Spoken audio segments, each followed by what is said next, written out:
Messenger မှာတစ်ဖက်လူကစာပို့လိုက်တဲ့အခါကျွန်တော်တို့ Messenger ထဲဝင်ကြည့်မှသိရတဲ့အဝိုင်းသေးသေးလေးကကျွန်တော်တို့မှန်မြင်မော်ကိုမပေါ်လာဘူးဆိုရင်အဲ့ဒီအဝိုင်းသေးသေးလေးကိုကျွန်တော်တို့မှန်မြင်မော်မှာပေါ်လာအောင်ဘယ်လိုဖွင့်ပေးထားရမလဲဆိုတဲ့နည်းလမ်းလေးကိုဒီနေ့မိတ်ဆွေတို့ကိုပြန်လဲမျှအောင်ပေးသွားမှာဖြစ်ပါတယ်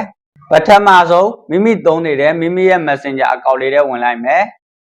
ပြီးရင်ကျွန်တော်တို့ဒီအပေါ်ကမြင်းချောင်း3ခုနှိပ်ပေးလိုက်မယ်ပြီးရင်ကျွန်တော်တို့ဒီ setting လေးကိုထပ်နှိပ်ပေးမယ်ပြီးရင်ဒီထဲရောက်လာရင်အပေါ်လေးကိုနည်းနည်းဆွဲတင်မယ်ကျွန်တော်တို့ဒီစာတန်းလေးကိုတစ်ချက်နှိပ်ပေးလိုက်မယ်ဒီနေရာမှာဆိုကျွန်တော်တို့ကစာတန်းလေးကိုဒီအပေါ်ကိုပြောင်းပေးလိုက်မယ်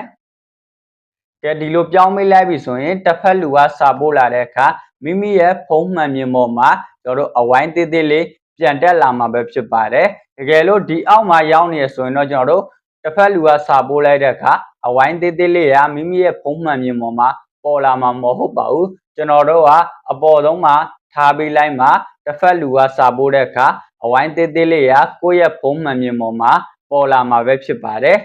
ဒါဆိုရင်ကျွန်တော်ရဲ့ဗီဒီယိုလေးကမိတ်ဆွေတို့အတွက်အကျိုးရှိမယ်လို့ယုံကြည်ပါတယ်အားလုံးကိုကျေးဇူးတင်ပါတယ်ခင်ဗျ